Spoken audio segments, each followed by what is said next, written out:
All right, we'll kick off in 1 minute, Justin.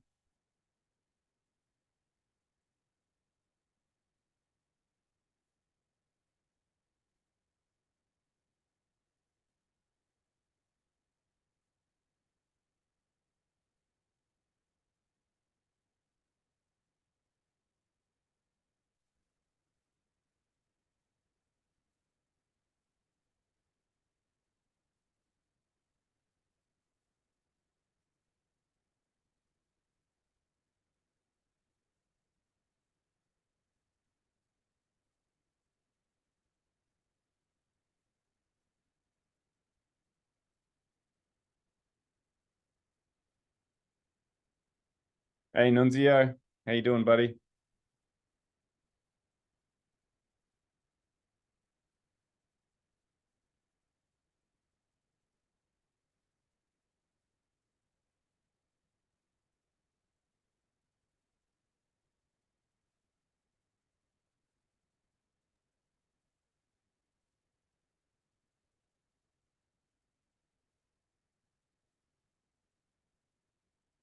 All right, just audio check there, Justin.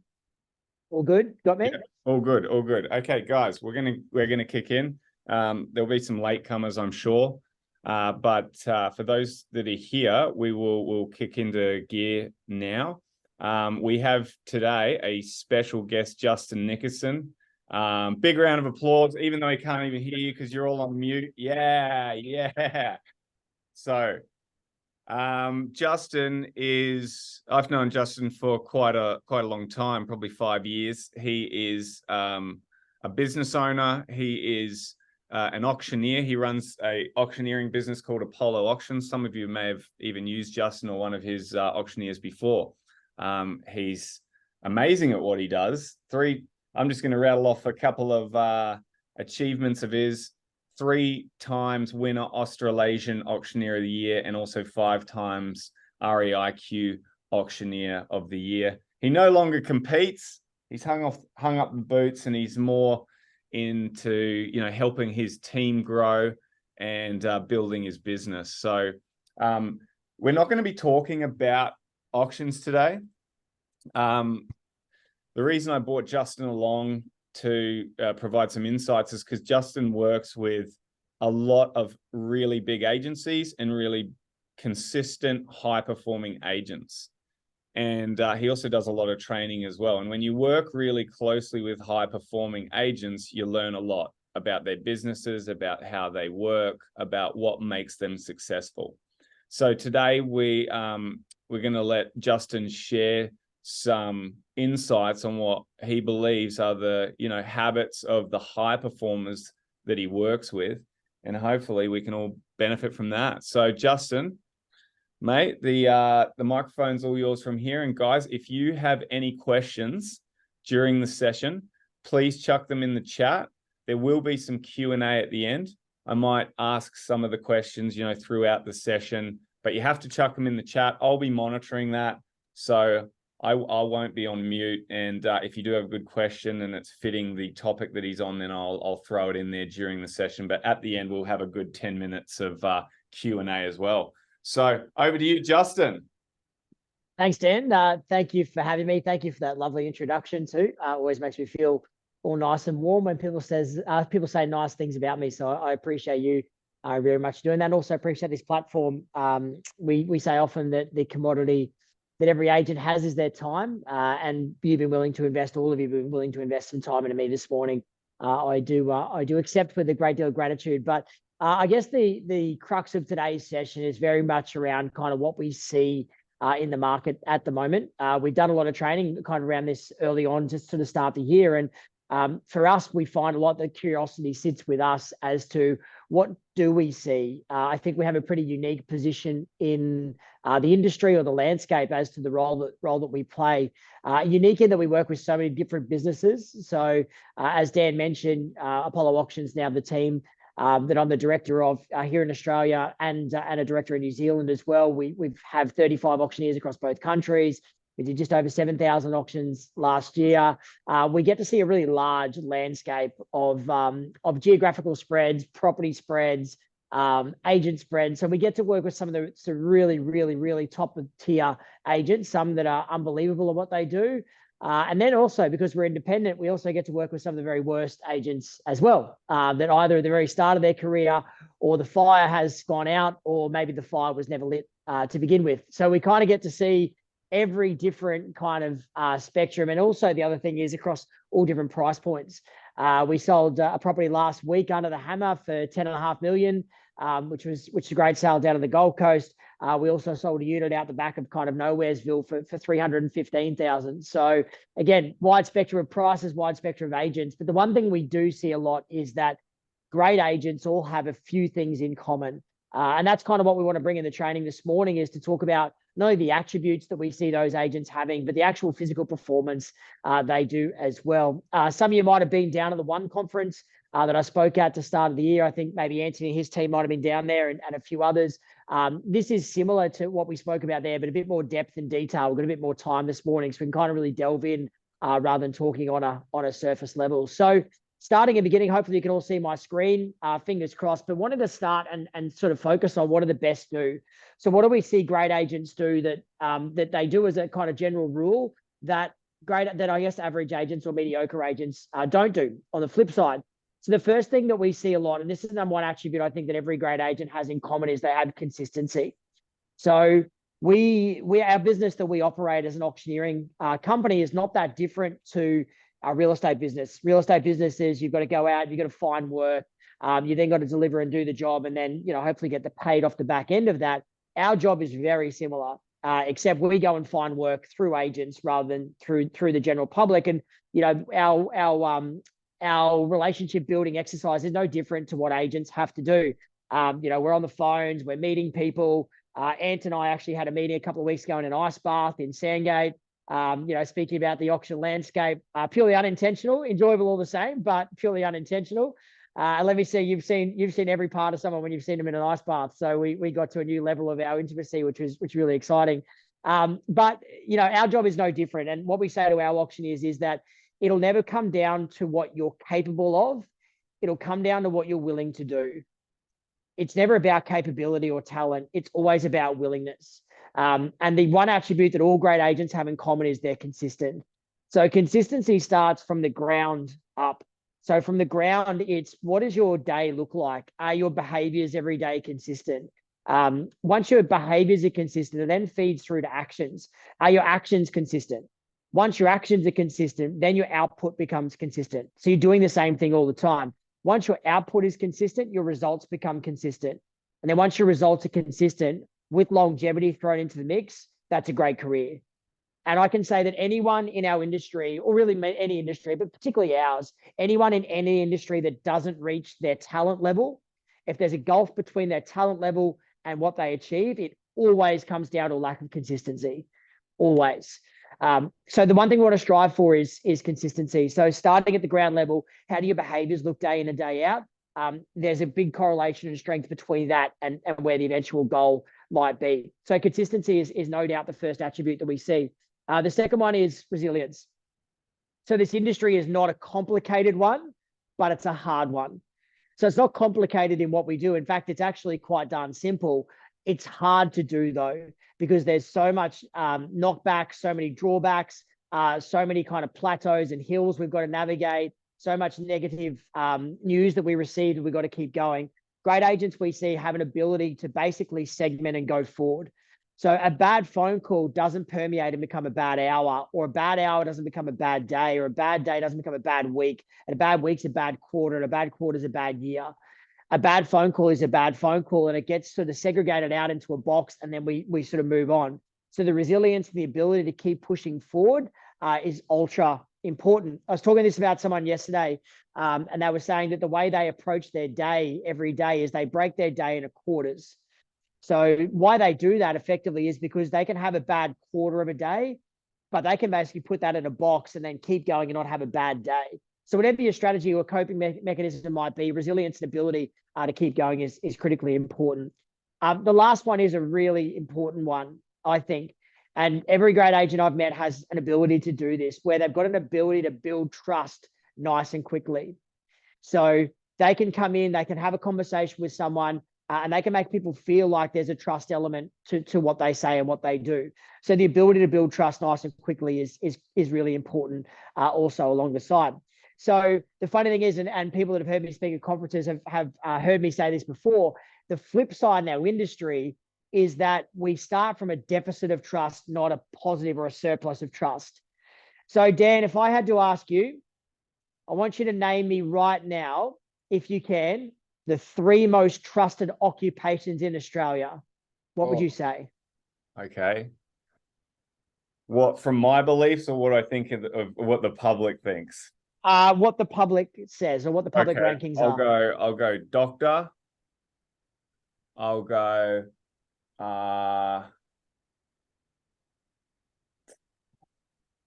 financial advisor, and maybe it's got to be something wholesome, in a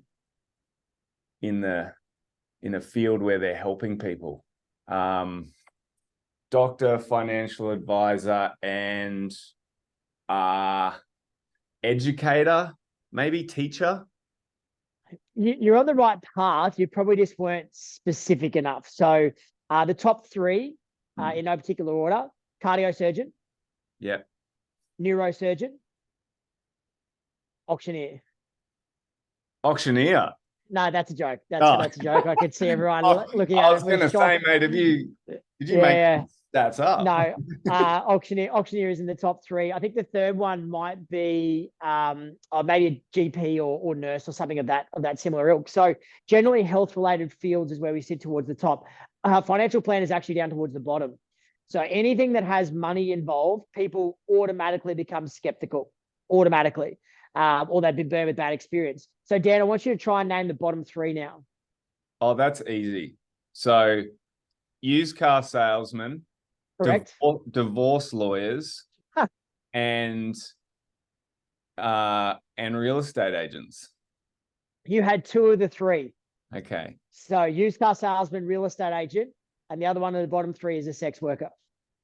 Okay. Yeah, I like how you feign some shock around that. Oh, really? I never even thought of that. Never even crossed my mind. I have a friend who says that he's met really honest sex workers. Yeah, he's done a lot of research in that field.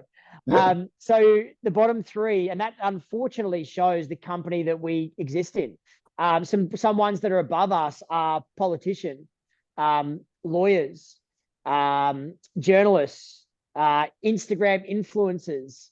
Like these people sit above us, not below us. So the hard part is that we start a conversation with someone and they are not inclined to trust what we say until we basically prove it. Whereas on the flip side, health-related fields, we'll usually trust what they say until we have a reason not to. So the third attribute that we see great agents have is their ability to build trust really quickly. So they can get in, build a base layer of trust, get people on their side, and then sort of go forward with their job. Incredibly important. Are you going to expand on that a little bit in the next slide? Because I'd love to just ask, how does a great agent build trust really quickly? Yeah. For me, it probably comes down to 2 things. It comes down to knowledge and empathy. So great agents all understand what they do in their market intimately and can express that well. So from my context and in my narrow lens, when I walk in to meet an owner 2 minutes before the auction, I have a really brief window of getting that owner on my side quickly. So the ways that I can do that is, first and foremost, is I have to be able to, inside the first 30 seconds, remove any doubt around me that they may have. And I do that by talking a language of understanding of what I do. But secondly is I've also got to be empathetic to who they are and what they're going through. So knowledge without empathy is dangerous. That's arrogance. Knowledge with empathy is powerful. So it's a short answer, but basically it's understanding your market, your job, your role really, really closely, but also being able to represent that and how you do it in a way that understands the pressures of the person sitting across the table from you. Hope that answered the question somewhat succinctly. So knowledge and empathy are the two things that are really key. So the next thing we talk about is that great agents also believe they're great agents. So we have this box, and I love this box because it's so applicable to so many different things, which is you have a theory, you find evidence to support it, therefore you have a theory. And the prime example of this was COVID.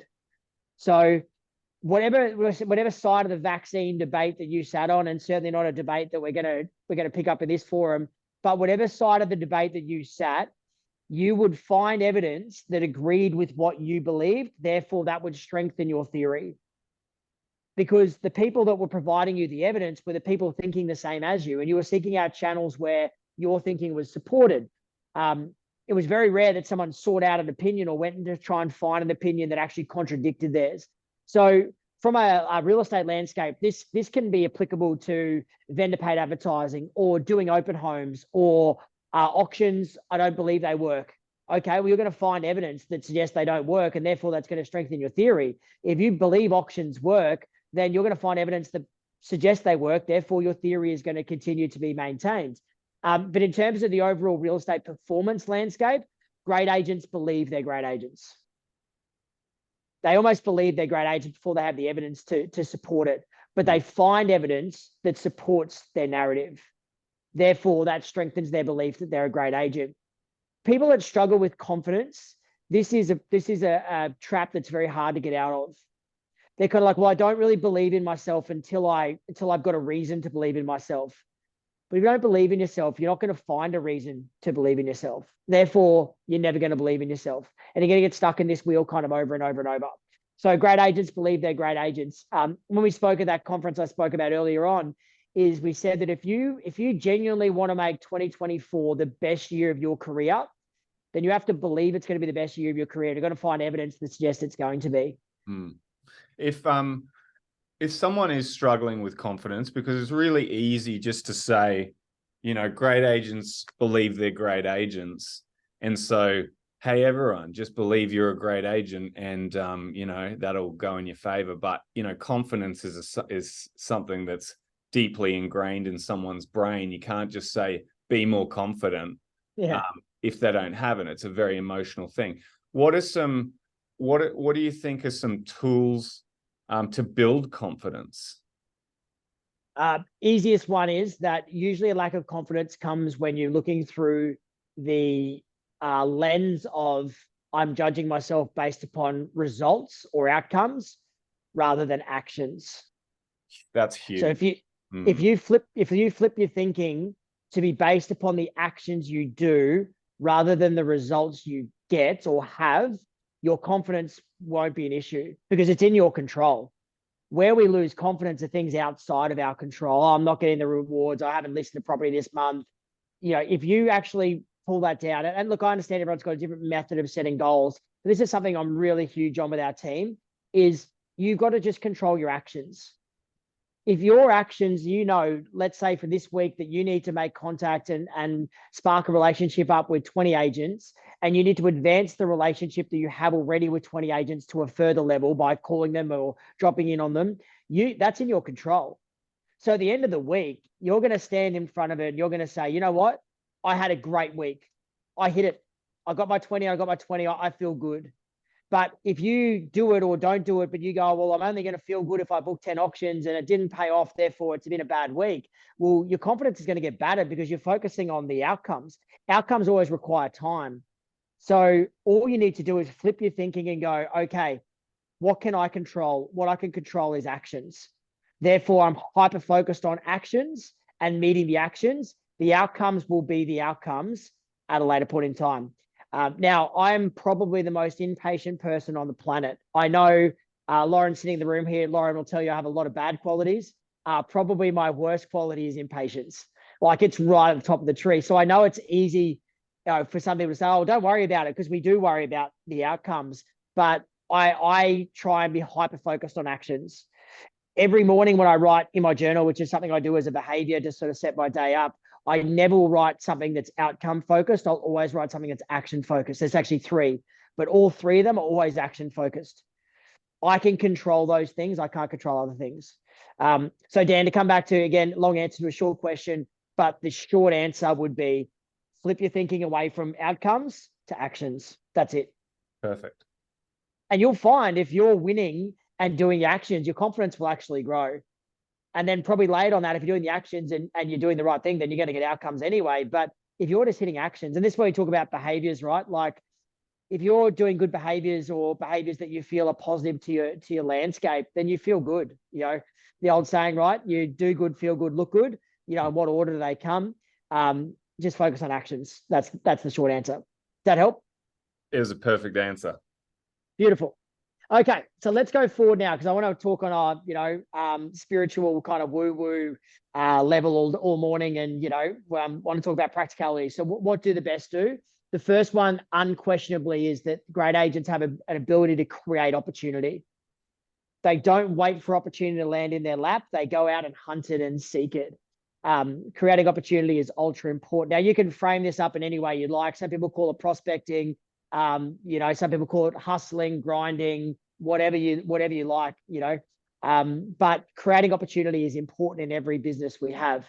Now, the thing is, right, no one likes prospecting. Well, actually, sorry, I'll correct myself. There's usually a 1% of the population that likes prospecting. Dan, do you like prospecting? Funnily enough, I do. Okay. I do. Because it builds my confidence. Always thought you were the 1%. So there you go. I really do think that it was one of the reasons I was a good agent, not because of my skill or talent. It was because I learned to love it. I learned to love it, and I'll change that. I didn't love it, but I learned to love it. Most people tolerate it. Is the best way to describe it. Like that, it's a necessary evil or job. When someone's sort of going through real estate school or at the Office of Fair Trading or the RIQ or wherever they're doing their license, they're not sitting there going, I cannot wait to get out of here and grind and hit 150 phone calls and been told to F off, 75 times a day. That will be living the dream. They always think about, I can't wait to negotiate and list properties and, do all that. Most people just tolerate it as part of their job, but it's a necessary evil. What I do believe, though, is I'm a big believer in that, again, we do things with a purpose. So if we're prospecting or if we're creating opportunity, it's done for a specific targeted purpose, not just let's just throw as many darts against the dartboard and let's just see what happens. Because what will happen is you'll end up with a lot of holes in your wall and you'll be feeling pretty frustrated. So this is something we talk about a lot, which is the seller's decision cycle. So this is the decision cycle a seller goes down before they decide and elect to put their property to the market. So they start at the top of the cycle satisfied. So they're the people that you're calling them, you're door knocking, you meet them, and they say, oh, yeah, Dan, don't bother. We're going out in a pine box. We're not interested. The next bracket down is acknowledged. That's people that acknowledge that, hey, wouldn't mind a bigger house, better house, closer to the schools, bigger backyard, double car garage, but it's not a pressing enough need to get them to move at that particular point in time. Then we go to criteria. So people that are identifying how or when a move would look like. So when the kids finish school, we'll look to move. When we get that job or we get a pay rise or we save some money, then we'll look to move. Or it can be around when this type of property bobs up, we'll make a move. So criteria doesn't have to necessarily be timeline. It can also be property related. The next step is investigate. So that's where we start to meet these people. So they go to open homes, they go to auctions, they start to come into contact with us. That's why it's red. So it sort of turns from green to red at that particular point in time. And then selection, which is negotiating by house, putting contracts on things, so on and so forth.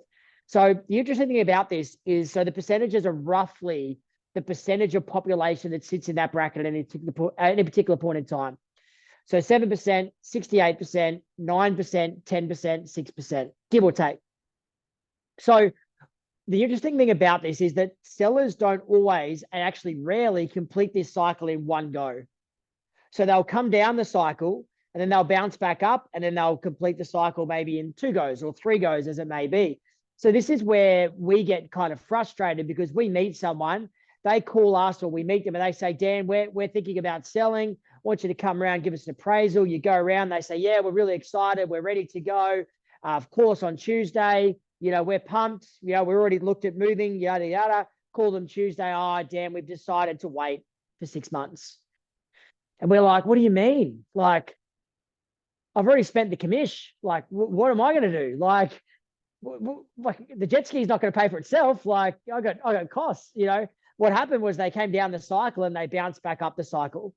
So something changed in their circumstance or their timing that bounced them back up. Now, most of the time they bounce back to criteria, occasionally back to acknowledge. They very, very, very rarely, if never, bounce back to 100% satisfied. So what's happened in the last couple of years? So we had low listing numbers across the board in basically every state and territory, every region. What's happened is people have been stuck at criteria. They've got to the point of thinking, you know what, we wouldn't mind making a move. Let's have a little look and see what's available. They go to look and there's nothing available that matches what they want, or not enough. So then they bounce back up. So that's been the biggest sort of holding pattern in the last little while. So why we have green and red here is because the green and red reflects how we actually get at these people. Green is what we call long-term hunting, long-term gathering, which is long-term relationship building. Red is short-term hunting. So there's a difference between how and when you're going to come into contact with each of these segments of people. So one of the questions we ask a lot is we ask, okay, think about your last 10 listing presentations you went to. How many of them were you the only agent that presented? Now, instinctively, we go, oh, yeah, I want that number to be really high because I want to be a referral agent. I want to be established in my area. I want to be called in all the time. Your problem is if your number is too high, you're missing opportunity and not getting people in the last segment. If your number is too low, then you're not doing enough short-term there. So I'll give you some examples of kind of long and short-term prospecting. So this is long-term gathering. So these are all ways and means to basically create relationships with people before they know they need a relationship, but basically coming through usually the lens of information to give them support, confidence in the market, so on and so forth. The flip side to that is then short-term hunting. So these are, we need to get someone basically straight away. You know, the boss is breathing down my neck. There's Ant saying to his team, you know what, I've got some bills to pay. I need you guys to bring a listing in by this afternoon. This is where we would try and find one. Now, there's one type of prospecting that appears in both, and that's property prospecting. So that's just listed and just sold. So the thing about it that I believe is that if you hate prospecting, like if you hate prospecting, if you only focused on your activities when you listed a property and your activities when you sold a property, and then you stayed in contact with people, that is enough. You actually don't need to do any more than that.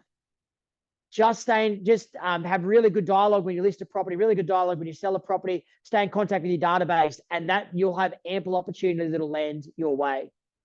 But what we've found is that around property prospecting, so when we list a property, when we sell a property, the focus that we've taken as an industry is we've gone too far towards quantity and away from quality. So our race has become, how many people can I tell about this? How quickly? So prime example, this is social media. We just list a property. We're feeling good. We want to pump it out to the masses and let everyone else know that we've just listed a property. So therefore, we put it on Facebook, Insta, TikTok, every social platform we can, thinking I'm going to tell 10,000 people in the next 5 minutes that I just listed this property. The issue with that is that the people that you really needed to tell yourself with the right sort of dialogue, you've thrown in the mass with everybody else that doesn't really care. So where we talk about just listed, just sold is really important. Anyone that's done any training with me would have seen this slide before. This slide I share all the time because it really encapsulates what we talk about there. So this slide reflects the Virgin check-in counter at an airport. Anyone who's flown extensively would know, you know, your goal when you start flying is how quickly can I climb the chain to the elite, platinum, whatever status that you can reach. So Velocity, which is Virgin, the top one is Platinum. That's as high as you can sort of go. Previous life, pre-COVID, when I was flying all the time to New Zealand, doing a lot of domestic training as well, flew a lot with Virgin, hit Platinum status. So basically, I would walk down the line on the left-hand side, and you'll note there that line has, Dan, what's that line got? A beautiful little bit of what? Red carpet. Red carpet. What does the red carpet do? It makes you feel like a celebrity. It does. Makes you feel good. Yeah. Does it have any physical benefit? Nope. Just psychological, right? Just So like, here's the thing. If I came to this counter, even if there was no one in any of the lines, which line would I walk down? The platinum one, because I feel like I've earned the right to walk down that line. So you'll notice the other two lines, they're the people that we called the scum. There was no red carpet for those people. Now, I don't know if they were scum. I never actually spoke to them or not. So I have no idea if they were or they weren't, but no red carpet for those people. So Virgin were very awake to the fact that we're not treating everyone the same. We're going to treat the people that we need to treat people with a little bit of elevation to make them feel good. Because if you feel good flying with Virgin, you're going to fly with us all the time. This is real estate 101 is how do we make people feel? When you list a property or you sell a property, you've got a unique opportunity to make certain people feel like you are giving them special treatment. And that's where we focus on.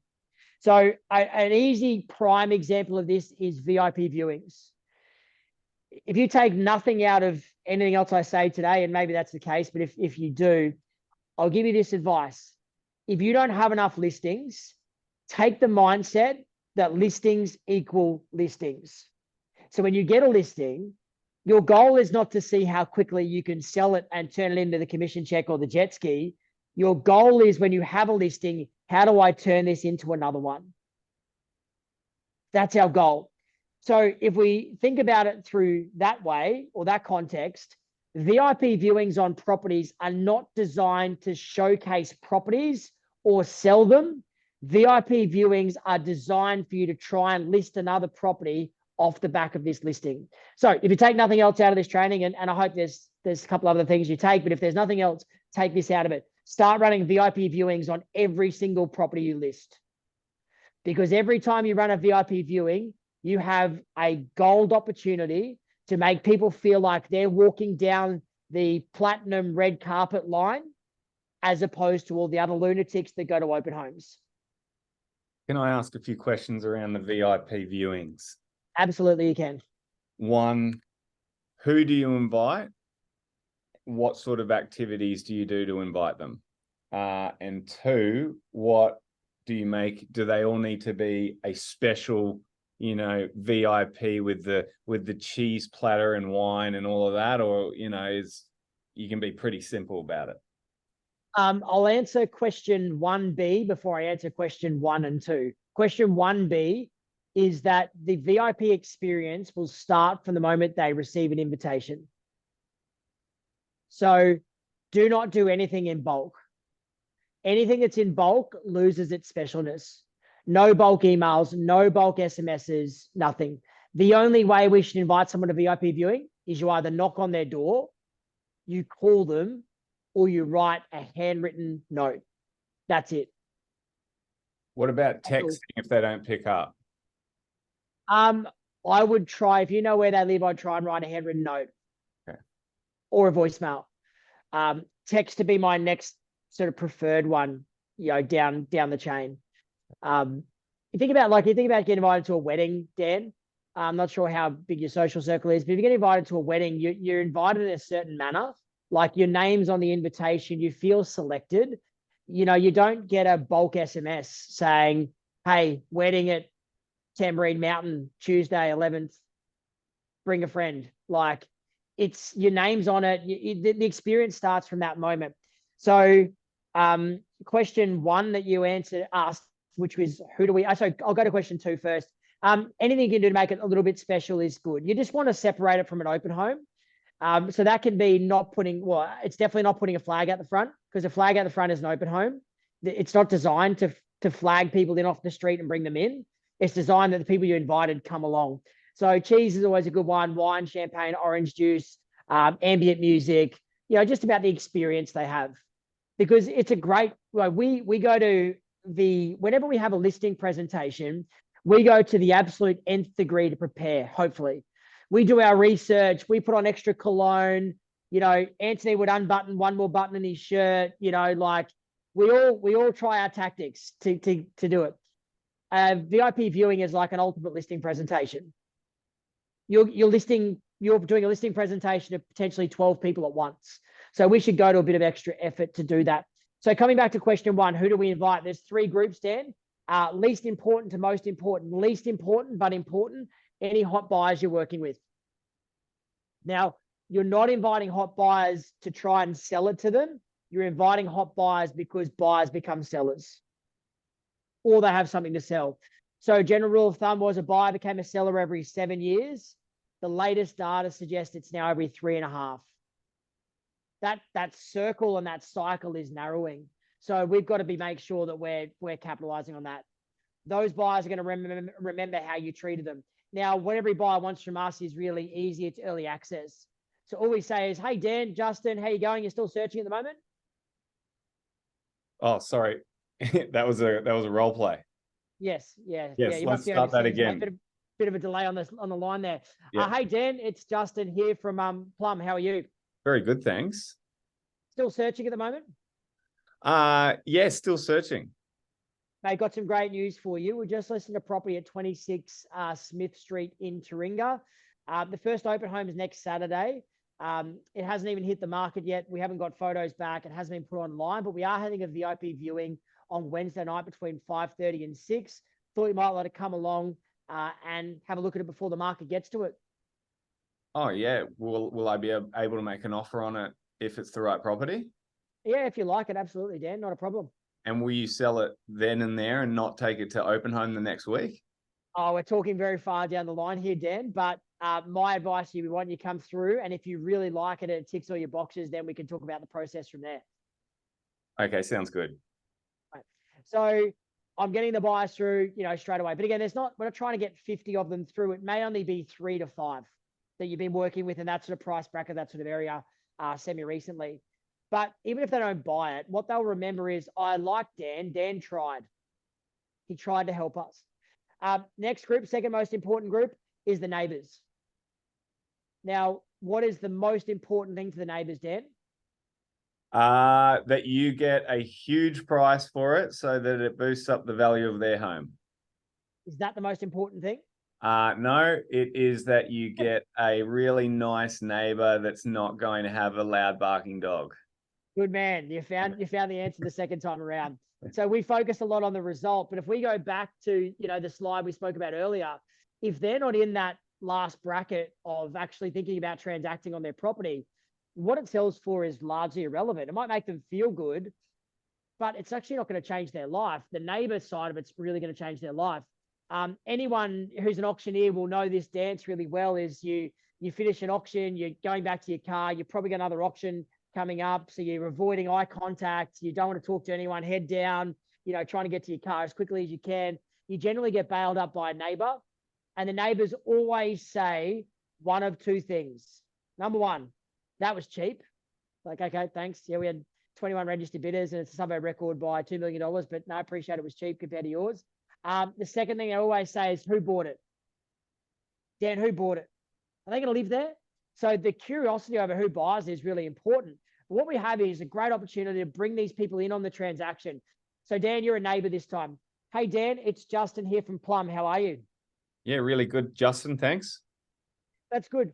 I want to give you a call, Dan. Now, the sign hasn't gone up yet. It's still happening, but just want to let you know, but we've just listed number 26 in your street for sale. Oh, okay. The McWhirters. Yeah, the McWhirters are moving on after a long time, heading south to be close to their family. They're going to miss the street they mentioned. But look, purpose of the call, Dan, with you is we are having a VIP viewing only for neighbours and friends of our office on Wednesday night. It is between 5:30 and 6. Look, what I'd love if you get a chance is if you can come along, tell us what you like about living in Smith Street so we can pass that on and try and find the right buyer. Yeah, all right. I should be able to make that. Hope to see you there. See, isn't there a big difference between that and come along with every other lunatic and check it out if you're curious? I like the fact that you added in that they can help you, by giving us pointers about the street. If they're more likely to come along if they think like, oh, I can possibly, my input can possibly help the process and get a better price for the house or something. And it's also it's sort of appealing to their ego where you're going submissive and saying, you're the expert in the street, you tell me. Yeah. rather than us coming in and saying, yeah, well, I've sold properties in this street for 2 months, so I know this street better than anyone. We lived here for 19 years. So we really get, like, it's a submissive play. And sometimes being submissive is our best strategy, right? Feeling someone else feel like they're dominant. And then the follow-up to this is, at the VIP viewing, have a blackboard or a whiteboard there. When Dan walks down the street, we say, oh, Dan, you come from up the street. Oh, yeah, you're from number 43. Dan, can you do us one favor? Can you just take this marker when you walk inside? If you can just write one thing on the blackboard or the whiteboard, something you've loved about the street, or a word to describe the street, or something we wouldn't know, that'd be amazing. It'd really help us with our marketing to try and find the buyer who's going to fit into this environment really well. You know, now that marketing is going to be 100 times better than anything we can generate or AI generates, or because it's authentic. And it's from people who've lived the experience rather than just sort of swept on through. But the number one group we want to invite when we talk about creating opportunity is our past appraisals, potential vendors, like, without question. So as soon as we list the property, it should go off in our head to think, okay, what properties have I appraised in the last 2 years that are in this price bracket or remotely similar that I can reach out to? So with prospecting, we say to our auctioneers that your goal is twofold, right? And this is where we talk about actions and not outcomes. Your goal is twofold. When you pick up the phone to call someone, you either need to create a relationship with them, or you need to advance your relationship. That's it. Don't go through the call with the prism of going, if I don't get an appraisal, it's a failure. You go and think, oh, all I need to do is create a relationship or advance a relationship. You know, Dan, I don't call auctions for your business. You've got a great auctioneer, so I don't need to. My services aren't required. So if I just called you every now and then expecting to try and get your auctions, every time I make that call, it'll be with disappointment. But we talk from time to time, or we interact on social media, and every time, for me, the goal is just to advance my relationship with you. That's it.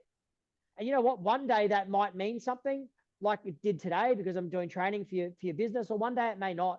But my goal is just to advance the relationship. So when we list a property and you think about what else you've appraised, your goal is to go back to those people and then think about, okay, I've got a really good chance here to advance my relationship with that person. So this is the call that we make. Hello, are you ready for the role play this time, Dan? Do you need a bit of warning, mate? Or are you all good? Yep. Yeah, no, I'm good this time. Hello, Dan. Justin from Plum. How are you? Really good, thanks, Justin. How are the renos going? Awful. Builder's never on time. He skipped town and the roof just collapsed. Sounds like you're having a great win there, Dan. Yeah, I'm great too. Thanks for asking too, mate. Dan, I just wanted to let you know we've just listed 26 Smith Street in Taringa. Now, it was funny, when I listed it, it actually reminded a bit of your place. Not because I think they're necessarily the same, but I definitely think if you're on the market and they're on the market, there'd be some crossover in buyers between the two. So I just want to invite you along. We're having a VIP viewing next Wednesday night between 5:30 and 6. Thought you might like to come and check out the property. It'd be a really good comparison for what yours could potentially be, or what it's at currently. Oh, okay.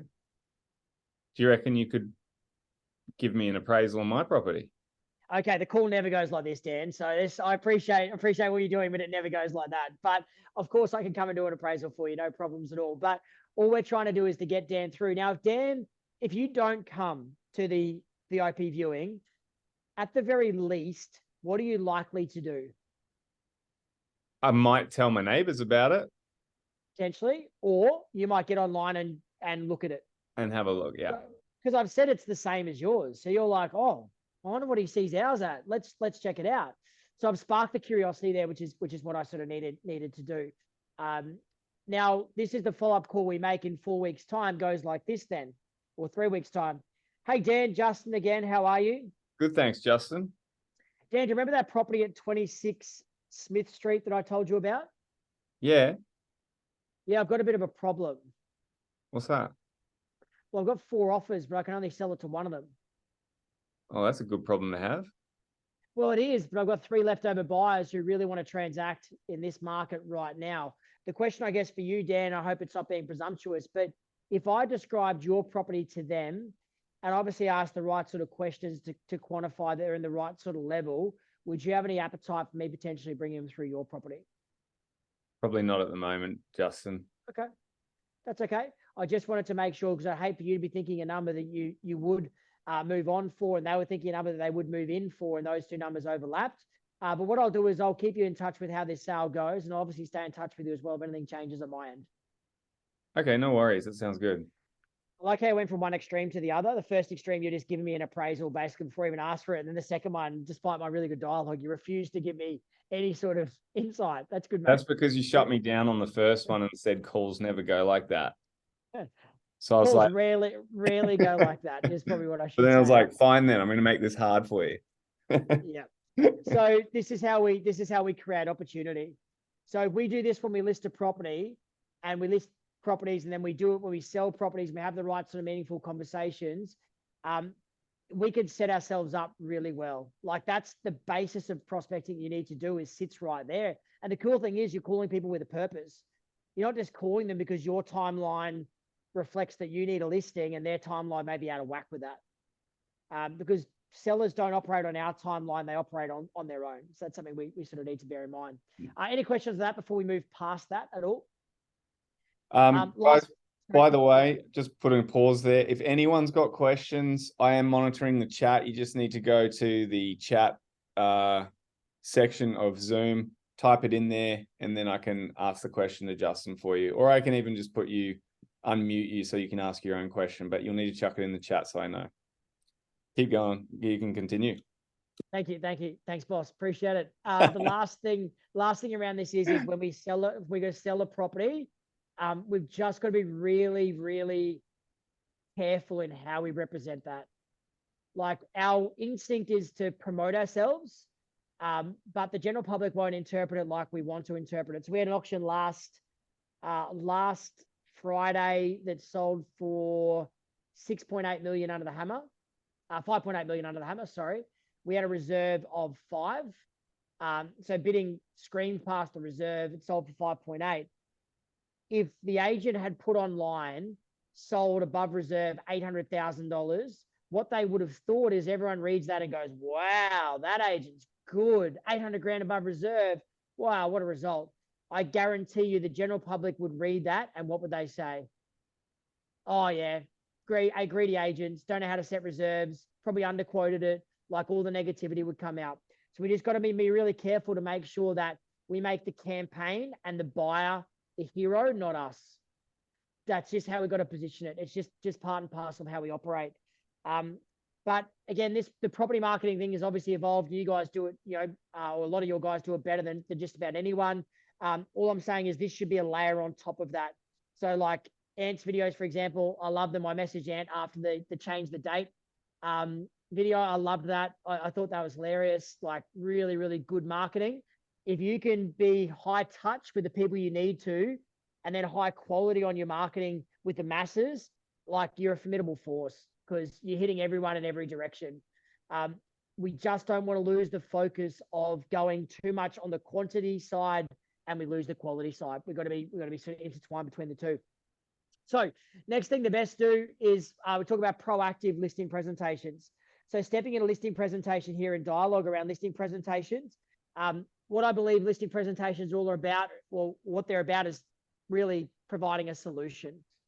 So the agent who provides the best solution will win the business. If you can't provide the best solution, it'll revert back to you as the best relationship. If the relationships are all the same and no one's got the best solution, it'll come back to fee. So we've got to provide the best solution.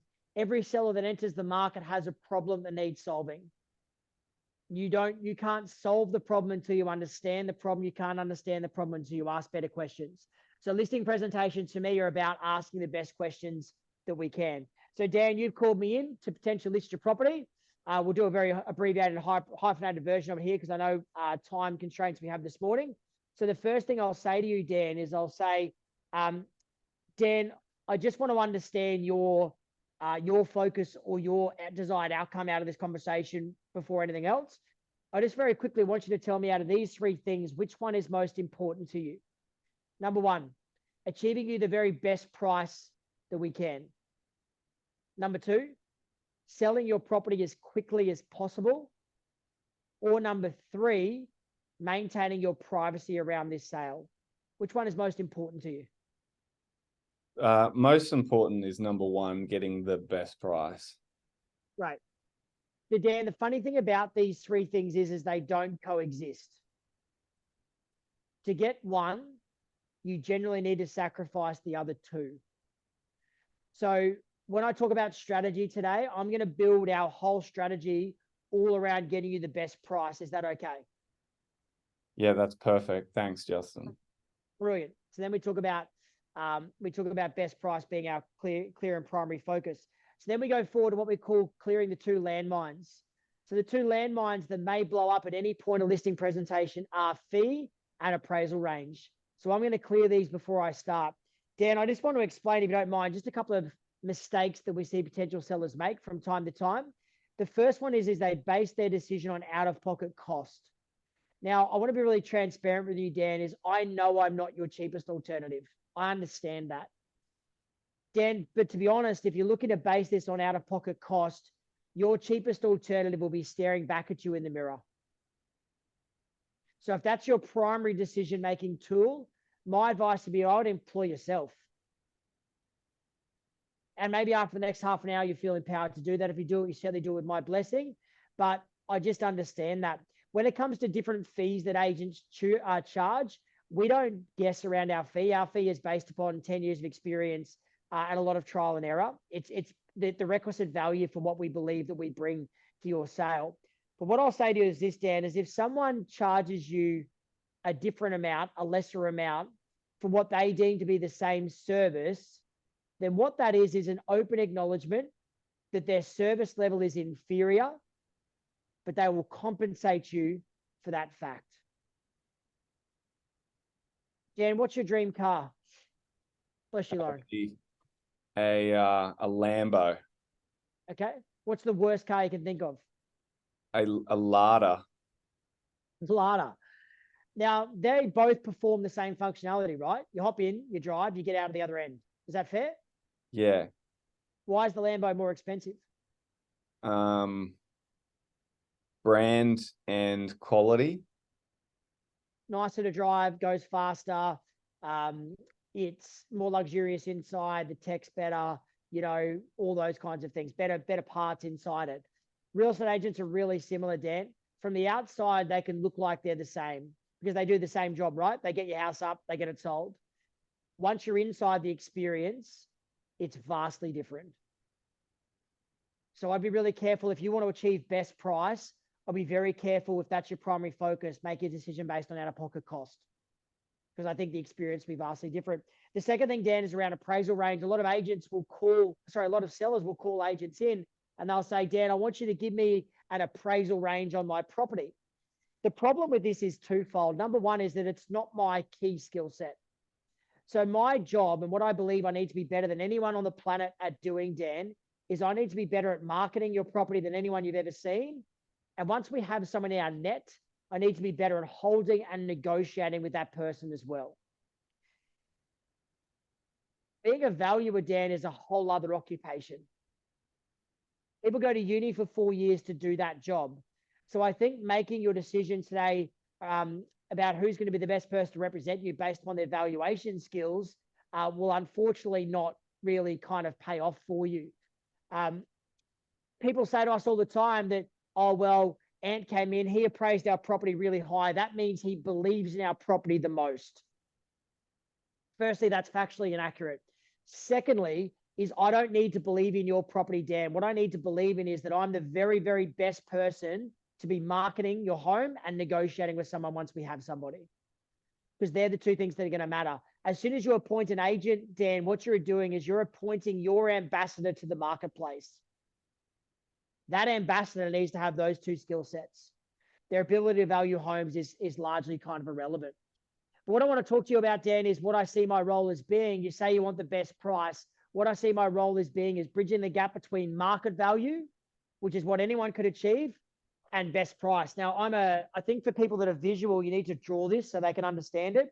So we have market value here.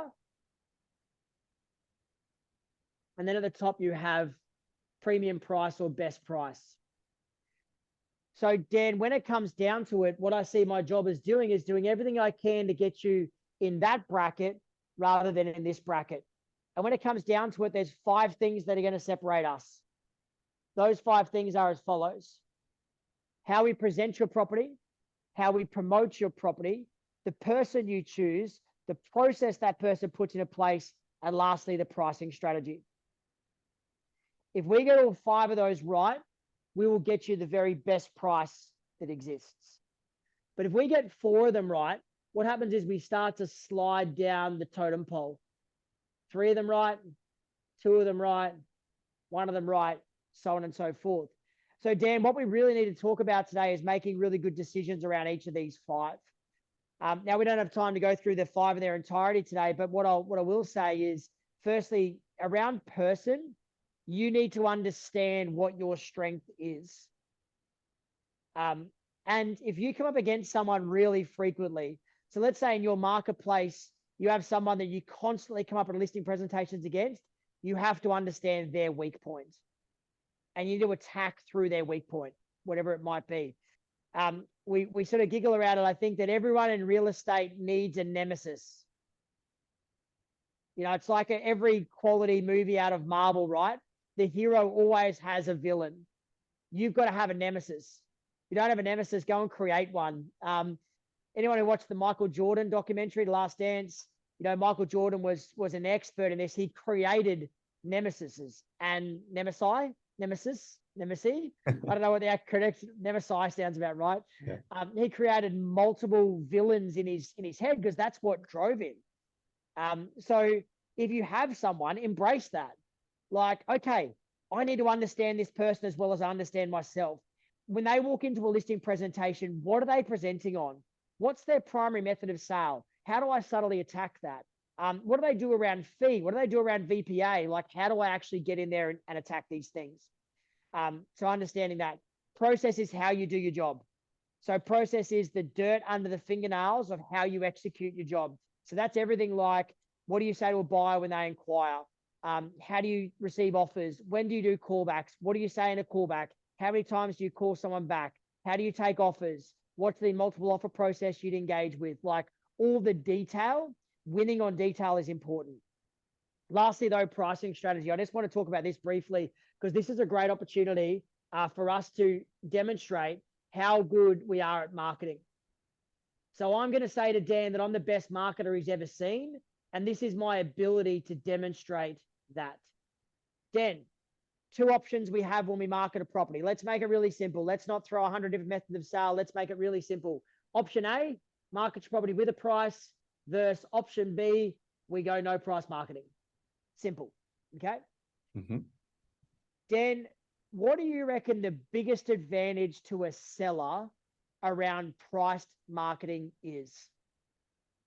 That we're not going to waste our time with any people that don't belong in my price range. That's not an advantage to the seller because the seller's not the one wasting the time. The agent will be. Okay. What's the biggest advantage? Okay, I'll ask you a better question. I was going to say I'll dumb down the question, but that's unfair on you. I'll just think it. I won't say it. Dan, if we list a property and we get the price right, what happens? We're going to have a lot of interested parties. And then what happens? And then we're going to get competition. And then I'm going to have multiple offers. And then that's going to push my price up. Yep. And it's going to happen pretty quickly, right? Should do. Yeah. So the biggest advantage of priced marketing, Dan, is speed. Right. We list the property, we get the price right, it sells. Biggest advantage of price marketing is speed. But the important and killer question I asked Dan right from the start was, what's most important to you? And what didn't he choose? Speed. So anyone that comes against anyone that exclusively does price marketing, this is how I would attack that. I'd say, Dan, if you'd chosen to me that speed was your primary focus, I would go with a price marketing campaign because I do those. Yeah, I do them successfully. But you've said to me the best price is your primary focus. So in this instance, based upon your circumstance and the solution for you, I wouldn't recommend a price marketing campaign. I'd recommend a no price marketing campaign, and here is why. Dan, did you get a coffee this morning on the way into the office? Yes. What did it cost you? $5. What did you get? A cappuccino. Cappuccino. I'm assuming you went to like a regular coffee shop you go to all the time? Yeah. Beautiful. Okay. So I would draw this out to a seller because it's important for sellers to understand this. When there's a price on something, there's four thought processes that we go through. First thought, and Dan, you would have done this automatically, I imagine, this morning, is number one is, can I afford it? So affordability is our first barrier that we go to with price. The second focus, now I'll give you a clue on this one, Dan. You wouldn't have tried to do this morning, but the last time you bought a car, you definitely would have done this. Oh, the last time I bought a car. Or a house. You would have done this, but you wouldn't have done it this morning. Okay. So I can ask a better question. Dan, if they said if the price is $5, what did you do? Pay it. Just paid it. What didn't you do? Check my bank account. Well, hopefully that. Also, talk to a broker. Negotiating. You didn't try and negotiate your coffee. Right. Yeah. Maybe you did. I don't know. Maybe you did. Like maybe you walked in, Dan, and said, look, I'll give you $4 cash. Please tell the owner it's a cash offer. Only buying it for 5 minutes because, I just want to let you, I'm actually looking at some other coffee shops in Toowong at the moment. You didn't do that, did you? Oh, no, I didn't. No, not this morning. Definitely. Not this morning. It doesn't work. It doesn't work every time, but yeah. Third step we go to is good value. How's the value proposition? Last step we go to is, do I want it? So here's the power of no price marketing, Dan. All these first three are price-based. So when it's no price, this gets removed, this gets removed, this gets removed, which means our buyers arrive here first. And the most powerful thing, Dan, is why it's so hard to formulate an appraisal range on your property, because the primary drivers in a real estate transaction are emotion and competition. So we want our buyers thinking emotionally first, justified with logic, not thinking logically, justified with emotion. Does that make sense? Sure does. Beautiful. So emotion and competition are what we're trying to create when our buyers making an emotional decision justified with logic. Now, Dan, if you think of anything of value that's sold in the world, this week can really attack someone who does price marketing. If you think of anything that's value that's sold in the world, Dan, it's usually sold with a no price marketing strategy. So if you go to an expensive clothing store, for example, what do they really have on price tags? Prices. What do they want you to do? Try it on. That's no price marketing. You go to buy a car, they won't give you a won't give you a trade-in or a drive away figure until you do what? Test drive. It's no price marketing. Our job is to get bodies through your property first, then let price sort itself out beyond that point after. But ultimately, when it comes down to it, Dan, if I have to sum up my job in 20 seconds to you, it goes like this. My job is to find and retain a buyer who's emotionally engaged on your property, and then place them in a situation where they may lose it.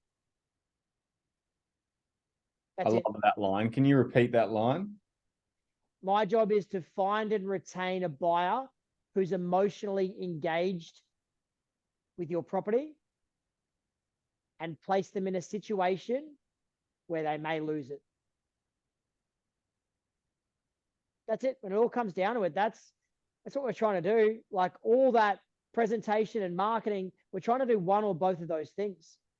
We're either trying to attract attention or we're trying to get people to compete. That's our goal. So when it all boils down to it, that encapsulates what our role is. Find and retain a buyer who's emotionally engaged with your property, place them in a situation where they may lose it. That's it. Again, harking back, people who provide the best solutions will generally get the best outcomes. So that's what we're trying to provide around solution. Before we step out of listing presentation box, Dan, any questions around that we have? We don't have any from the floor at the moment, but I've got a few. So if anyone else has one, please type it in the chat so I can ask Justin for you, or I'll unmute you so you can ask yourself. But you mentioned that you work with a lot of agents and you see what the best agents do, but that you also work with a lot of the worst agents because you are across a big sample size of agents. What would you say the worst agents? What do the worst agents do? In listing presentations or in general? In general. From an attribute point of view, like the easiest one is they're inconsistent. Like today they're excited, so they go and make 100 phone calls. Tomorrow they're not excited, so they make 0. Like inconsistency is the number one. That there's just no real kind of overwhelming structure or plan in place. It's just kind of like whatever I feel like I'll do. If you wait to feel good before you do good, you're going to not feel good that often. So yeah, inconsistency is the first one. The second one is that the ego has outpaced the production. So there's almost a chip on the shoulder that believes this should happen or that needs to happen because I did this. That's not the focus. The focus is just doing actions and letting the rest come in. But I think as a general, from a skill point of view, average agents don't practice or focus on this stuff enough. So like we know there's a few critical conversations we have. Critical conversation 1 is your prospecting dialogue, whatever form of prospecting you do. Critical conversation number 2 is listing presentation dialogue. Critical conversation number 3 is handling inquiry. And critical conversation 4 is negotiating offers. Average agents or mediocre agents don't practice any of them. Therefore, they do it and their practice is when the bullets are flying. So I think great agents practice and get to a level of competency, but also great agents have so many transactions that they're getting, lots of opportunities to evolve. Average agents don't have a lot of transactions. Therefore, they're only doing it every now and then. Therefore, it's not as strong. Therefore, they need to practice it more. And this is the kind of the paradox of auctioneering. We speak about this a lot, that, average auctioneers are the ones who need more auctions to improve their auction call, but no one wants to give them auction calls because they're average auctioneers. Great auctioneers who call a lot of auctions don't need a lot of auctions to practice, but they're getting more practice because everyone's giving them their auctions. So we say to our auctioneers, until the critical mass for us is kind of 300 auctions a year. So as an auctioneer, if you can call 300 auctions a year, your skill level will start to go like that. We say to our auctioneers, unless you're getting paid to call 300 auctions a year, you have to call 300 unpaid ones. So that means it could be in the shower, it could be in the boardroom, it could be in the park, it could be wherever. There's no excuse for not practicing the skill. So I would say to agents, if you're not doing 50 listing presentations a year, you're going to have to substitute the ones that aren't real with fake ones, because that's how you get good at it. But overarchingly, Dan, if I had to just answer it, is great agents treat it like a career, average agents treat it like a hobby. Yeah. Okay. Well, mate, that kind of sums it all up. I don't have any further questions myself. I got so much out of that. I just wanted to do a bit of a summary myself. Sure. I love what you talked about with consistency, because I always bang on about consistency in my business, and that, it's the same with every great agent I see, is that they show up every day. No matter if it's a bad day, no matter if it's the weather's bad, no matter if they're not feeling good, no matter if they've had a bad week, they show up every day. And leaders great agents lead by example for their teams. No great team thrives with a leader at the top who doesn't show up and just the associates are doing all the work. The leader of the team needs to show everyone how it's done. So consistency is massive. And when it comes down to prospecting, not letting someone who talks to you rude, or, the fact that you've made 15 random cold calls and you've just had straight up no's, not letting that get in the way of doing your session tomorrow. Not letting a bad thing that happens to you, like losing a listing, ruin your entire day. Being able to control those emotions is so important. So confidence, I 100% agree with you that confidence is built around the actions that you do. I'll use the analogy of going to the gym. If you want to get in shape, you can't go to the gym one time and expect to come home and take your shirt off and see that Adonis that you're hoping to achieve. But if you go to the gym and you work out and you come home, you're going to feel really good about it. You're going to feel confident in the day because you stepped up and you did what you said you were going to do for yourself. So that's the same kind of confidence you will get when you prospect, even if you don't get any like immediate results from it, understanding that it takes time, it takes consistency, and your confidence will build by doing it. And honestly, if the more people you talk to, the more skill you just get, the quicker your responses get, the better you get at talking about the market, the better you get at answering people's questions, and your confidence builds from there. Just the more activity you do, the more your confidence will build, and you will become a great agent by just doing activity. Making people feel special, so important. Using your listings to get other listings. Not just listing a property and trying to sell it as quickly as possible and get the commission check and then send out your just listeds.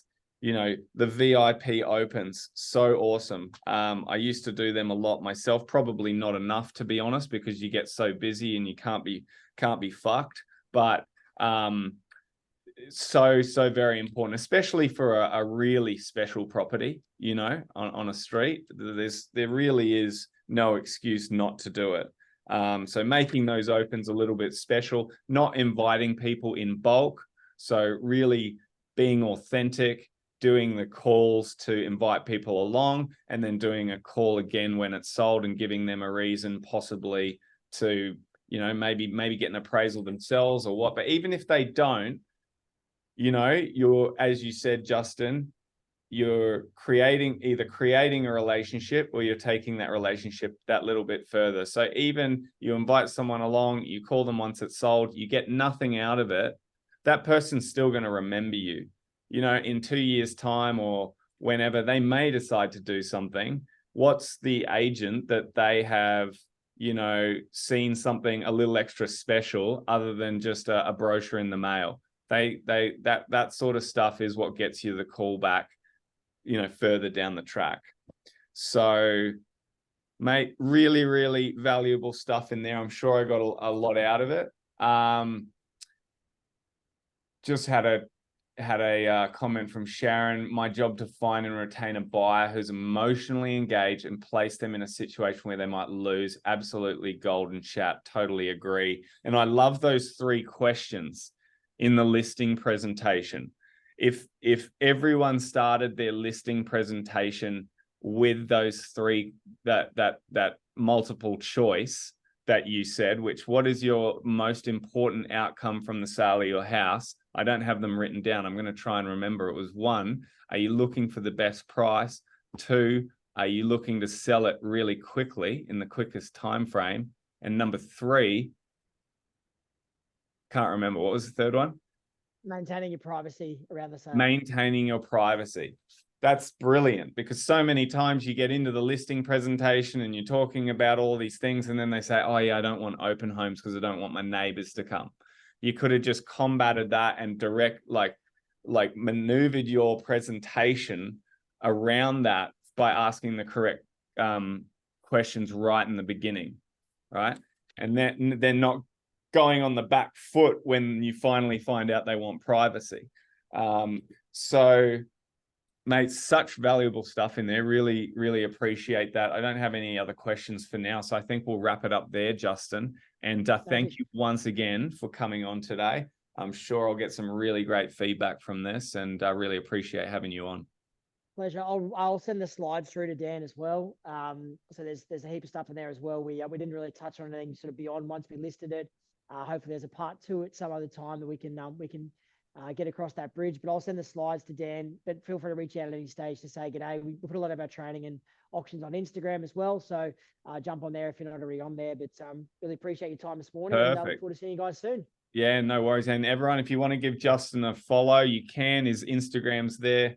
Justin Nickerson, easy, just his name. And he does post some great highlights from his auctions. So thanks everyone for attending, and we'll catch you again soon. Ciao.